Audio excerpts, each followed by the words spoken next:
Good evening, boys and squirrels. It's Dirty D and the boys' time.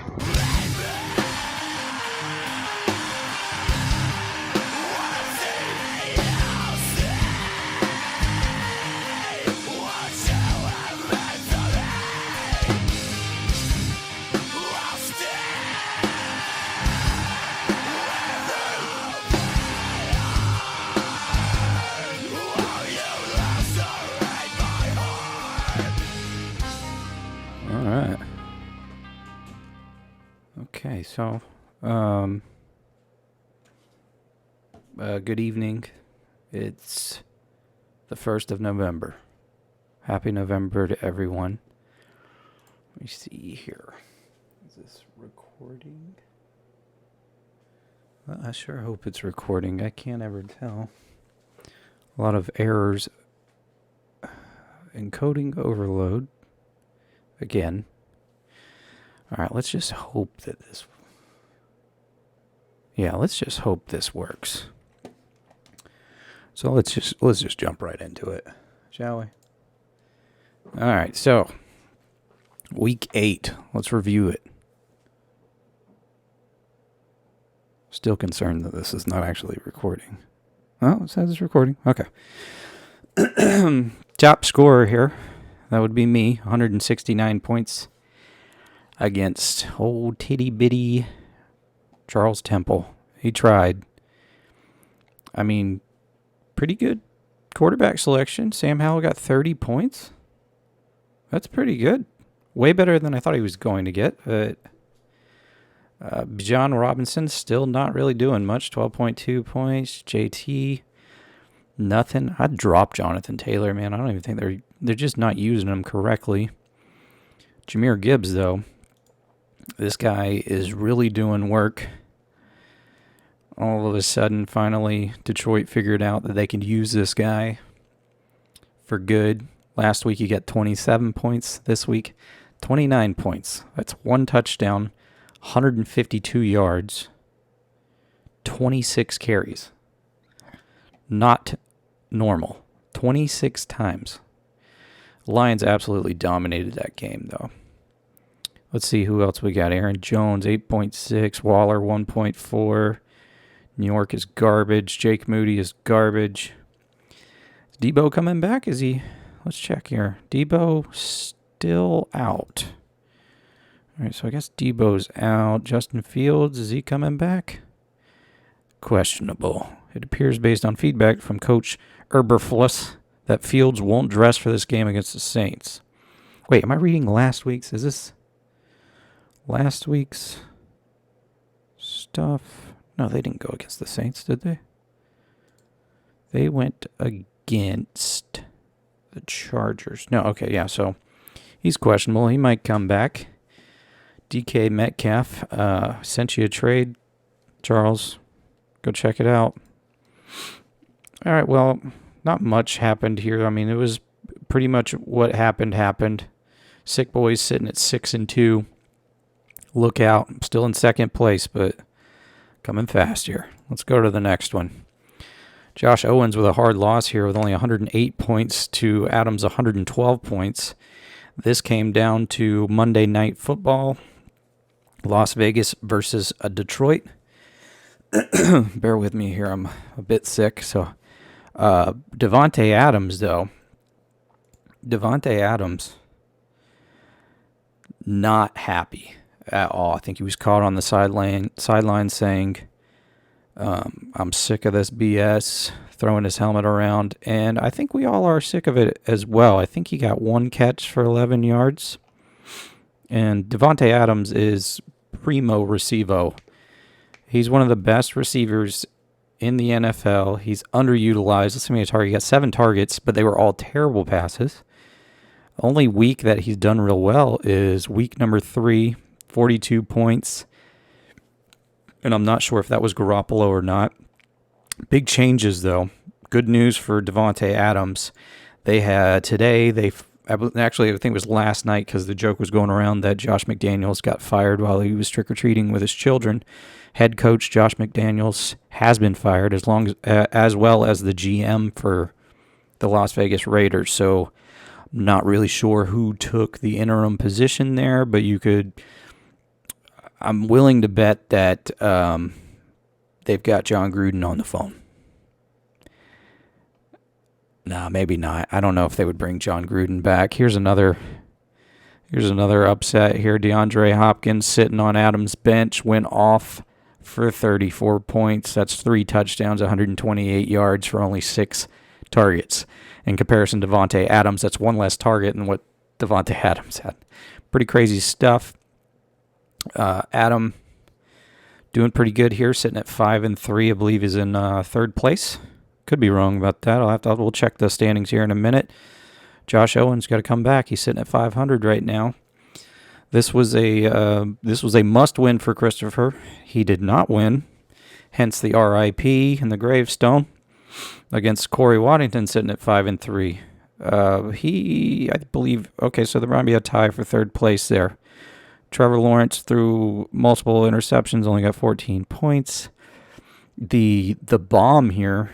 This was the deciding factor here with CeeDee Lamb with 41 points. Okay. 41 points. That's 12 receptions, 158 yards, 2 touchdowns, 14 targets. Pretty good stuff there. Puka not doing anything. He had nobody else doing anything on his team. Jaguars did pretty good on defense there, but he matched up with the Chiefs' defense. George Kittle popped off for 23.9 points. Ayuk for 15.9. Mostert only 10 points. What could have really saved Chris here is if he played the ever so reliable Mr. Josh Jacobs. Let's just look at his score sheet. First 2 weeks, under 10 points. Barely over 11 or over 10 on the 3rd week. Pops off on the 4th week. Pops off on the 5th week. Bust, pop. Okay, so not really a pattern here, but I would say up against the New York Giants, I think he may go for 15-plus game. Busted 1 of 8. Now, he's busted more than that, buddy. I don't know who's writing that. Josh Jacobs, JJ. What's Chris going to do here now? He's basically just winning for the consolation bracket right now. I mean, I guess there are things that could happen. Corey got hella confidence right now, but good win for him. Cortana had the critter getters, I believe, shaking in his boots for a minute, if I'm not mistaken. I just realized that there's a timer over there. Now I know how long we're going for. 29.97 FPS. That is terrible. All right, Baker Mayfield, 21.38 points. Jerome Ford, they barely played him. He wasn't injured. He was just barely in there.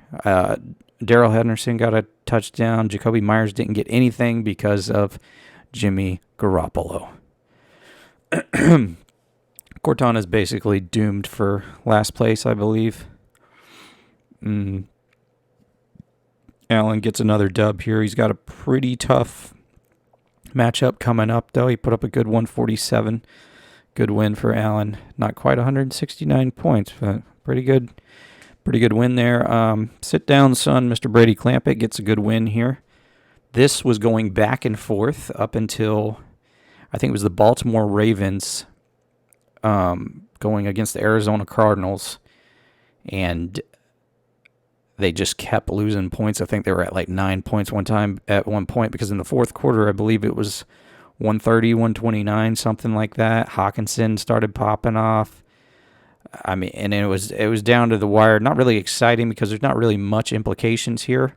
These guys are tied up at 500. Still a tight league in the standings. This is pretty crazy. The only really difference, you got me and Allen up front, and you got Cortana and Christopher at the back end. Everybody else in the middle is just kind of stuck.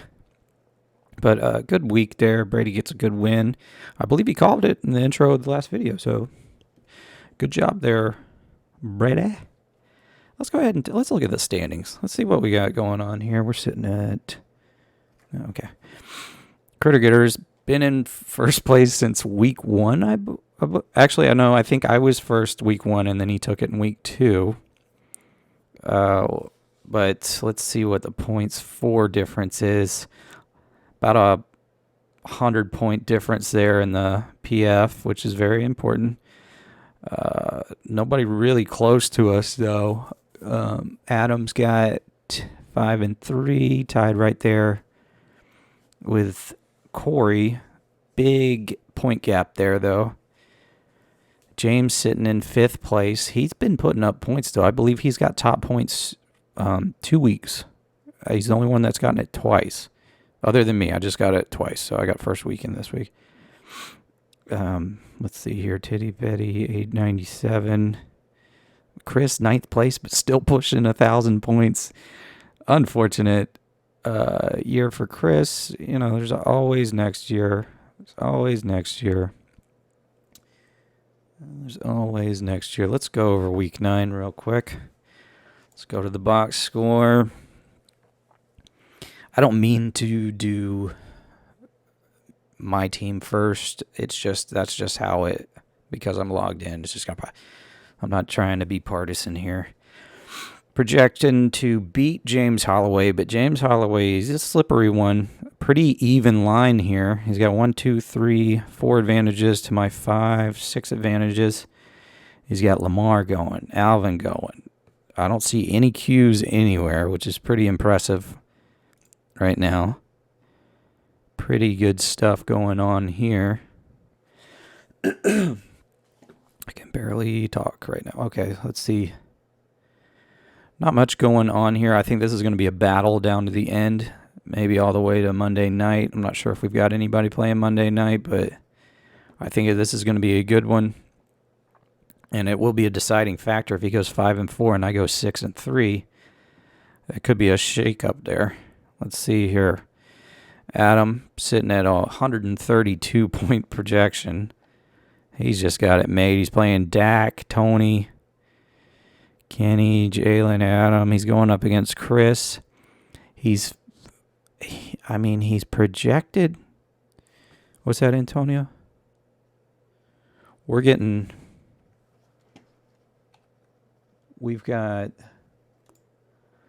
are apparently receiving video from inside Adam's bedroom.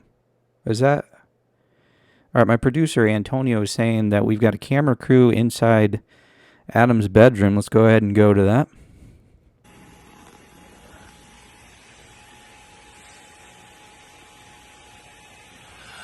Oh, hey there. I bet you're wondering, Adam, how is it you're sleeping so well? Well, I play Chris this week.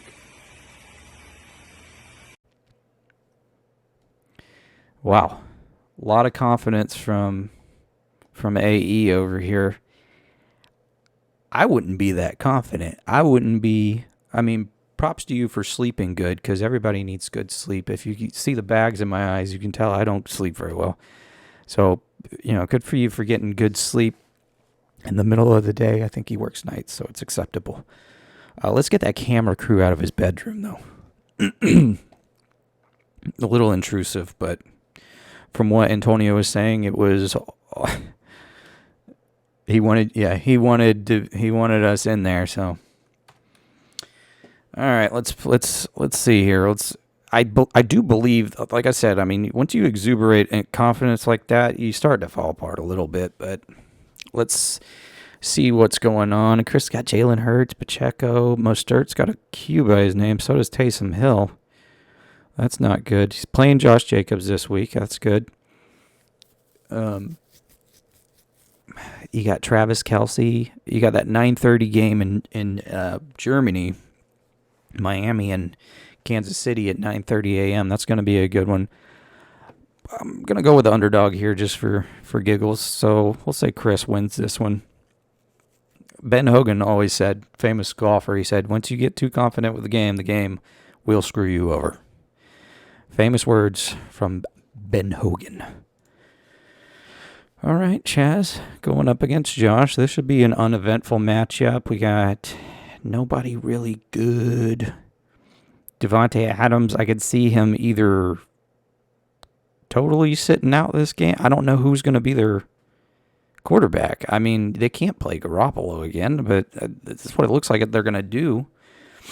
I'm going to give this one to Charles just because he's got so much more projection here. Metcalf, Kincaid. He just got Kincaid from Cortana. That was a good trade. But Josh he's got like a sneaky, scary team here. Projections are pretty low though. It's not looking too scary this week. I'm going to give this one to Charles. I got number 1 going against Corey Waddington. This has got to be the game of the week, I think. Just because, I mean, if Corey wins, he's up there. He's up there at 6-3. And if I lose, that's a 3-way tie for first place. So things could get a little hairy here. Allen does have some words for Corey. Antonio's telling me. He's to my left side now. Antonio, why don't you keep either stay over here or stay over there. Antonio, go ahead and roll that bean footage. Hey, Corey, you talk a big game for somebody who lost to Brady the first week. Good luck, bud. Okay. Like I said earlier with Adam, you're exuberating a lot of confidence, but it seems to be working for him. I mean, what do we got going on here? Trey McBride, Keenan Allen. He did have to, look at his bench. McCaffrey's out. Etienne's out. Laporta is out. Those were his 3 big guys right there. And McManus, the kicker. So his go-getters are on bye week this week. Meanwhile, Corey's playing Joe Schmo Burrow over here. Can Joe do it going against Buffalo? I like that. I like that he's playing them. That's going to be a gunslinging game. I expect that to be heavy passing, upwards of 40 points each team. 42. Cincinnati's probably going to lose. No, I'm going to give it to Cincy, 47-42. CeeDee Lamb, can he do what he did last week? Doubt it. Puka Nakua's got a Q by his name. Look out for that. What's going on with Puka? Puka.